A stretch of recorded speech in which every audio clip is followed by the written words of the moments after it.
පුතේ රෑ ගිගුරුම් පටන් අරන් ඔයා සිසීගේ කාමරේ නිදා ගන්න ඕනේ අද රෑට. තෙසි අනිවාර්යයෙන්ම බල්ලෙක් වෙන්න ඇති. නෑ කමන්නේ. මම මෙතන සෝෆා එකේ නිදා ගන්නවා.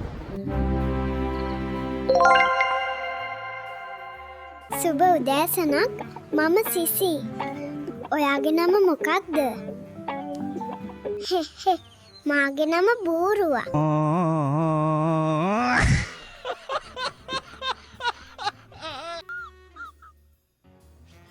පුතා මාම හරිම බුද්ධිමත් කෙනෙක් නේද? ඇන්ටි මොනවද මේ කියන්නේ?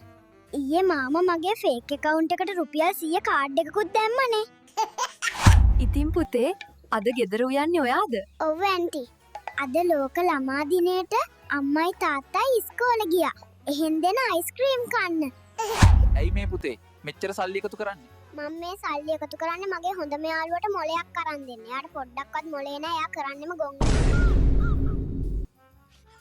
අම්මා මට කියනවා ෆෝන් එක දිහා ගොඩක් බලන්න එපා ඇස් රිදෙයි කියලා. ඒත් මම දැක්ක අම්මා රෑ වෙනකල් TikTok බලනවා. බබා ඔයාට මල්ලි කෙනෙක්ද ඕන නංගි කෙනෙක්ද? මට කවුරුවත් එපා. මට දේපල බෙදා ගන්න බෑ. පුංචි දවස ගානේ කරන වැඩක් කියන්න පුළුවන්ද? ඔව් අනුන්ගේ රෙදි අම්මිත් එක්ක හොදන එක.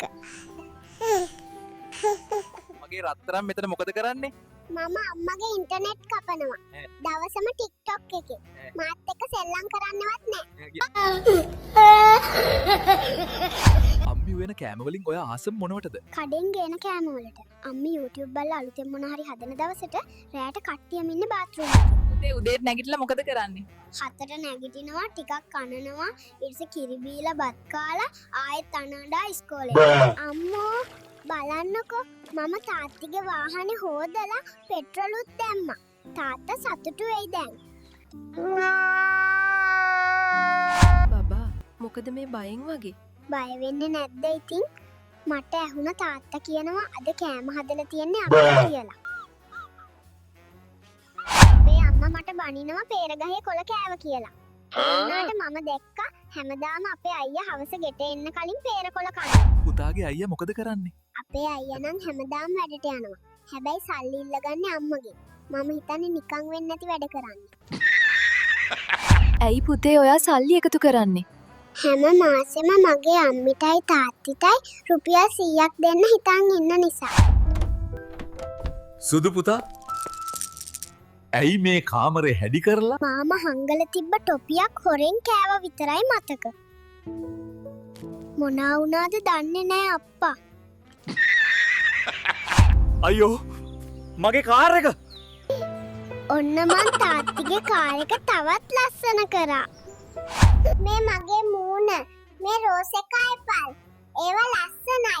ඒ නිසා මාව මිරිකන්න එපා. මට රිදෙනවා. ඔයා අද බඳින්නද යන්නේ? ඔයාට පිට්ටුද මම තාම පොඩිනේ. අද බාප්පි බඳිනවා මම මල් කුමාරයා. පුතේ ඔයා ඇයි තරහෙන් ඉන්නේ? මගේ අම්මයි තාත්තයි මාව හැදුවේ ත්‍රිපෝෂෝණ නිසා. එයාලා මට ආදරෙන් සලකන්නේ ත්‍රිපෝෂ ලැබෙන දවසට විතරයි. අම්මි නැතුව මමයි තාත්තයි විතරක් බයික් එකේ යනකොට තාත්ති පාරේ ඉන්න ආන්ටිලාට විහිළු කරනවා. පුතේ ඔයා ඇයි තරහින් වගේ ඉන්නේ? අපේ මාමා මට කියනවා පුතා මේක කියන්න. පුතා ඒක කියන්න කියලා මට නරක වචන උගන්වනවා. පස්සේ මම ඒවා කියද්දි අම්මගෙන් ගුටි කන්නේ මම.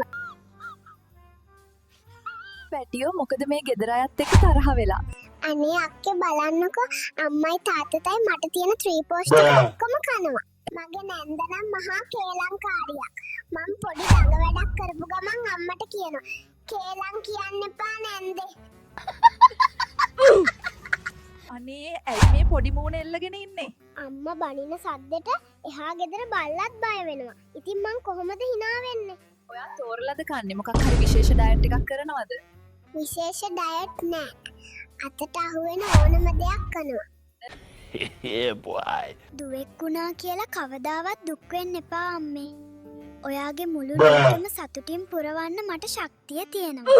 අනේ තාත්ති ගෙනාපු සෙල්ලම් බඩු ගොඩ. අම්මි නම් කියනවා මේවා වැඩිලු. ඉතින් මම පොඩි බිස්නස් එකක් පටන් ගත්තා.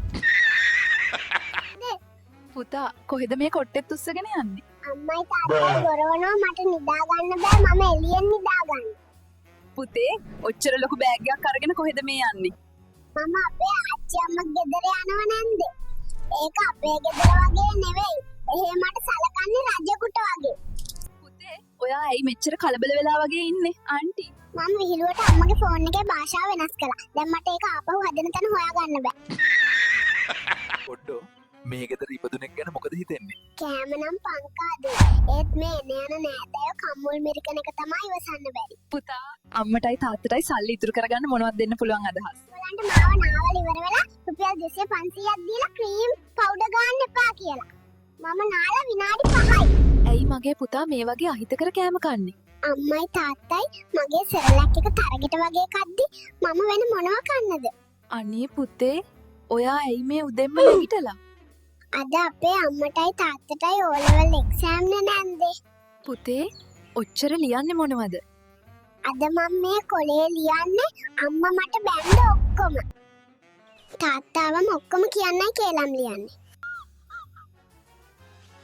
පුතේ ඔයාට තියෙන විශේෂ හැකියාවන් මොනවද? ආන්ටි අම්මා හැපියනකොට තත්පර දෙකෙන් මට ගේ වහලෙට නගින්න පුළුවන්. පුතේ ඔයාට තියෙන විශේෂ දක්ෂතා මොනවද? නැන්දේ කවුරු හරි වචන 1000ක් කිව්වත් මට මතක එයාලා කියපු එකම එක නරක වචනේ විතරයි. පුතා ඔයා මොකද මෙච්චර තරහින් ඉන්නේ? මාමා කිව්වා කාමරේ අස්කොලොත් සෙල්ලම් කරන්න දෙනවා කියලා. ඒත් දැන් එයා ගිහින් ෆෝන් එකත් අරගෙන. පුතේ ඔයා ළඟ තියෙන භයානකම ආයුධය මොකක්ද? මගේ භයානකම ආයුධය තමයි මගේ උඩ දත් දෙක. කොහෙන්ද ඔයා මෙච්චර පොඩි කාලෙදි මෙච්චර හොඳට නටන්න ඉගෙන ගත්තේ පුතේ? මම ඉපදින දවස් ඉඳන් අම්මත් එක්ක ටික්ටොක් කරනවා නැන්දේ. පුතා කොහෙද සෙල්ලම් බඩු ගොඩක් අරන් යන්නේ? අපේ ගෙදර නැන්දේ මට වඩා සෙල්ලම් බඩු එක සෙල්ලම් කරන්න අම්මයි තාත්තයි. පුතේ ඔයා ඇයි මෙච්චර තරහින් ඉන්නේ? නැන්දේ හැම වෙලේම තාත්තා මට ටිපි ටිප්පයක් ගෙනාවම අම්මා මාව රවට්ටලා ඒක කනවා.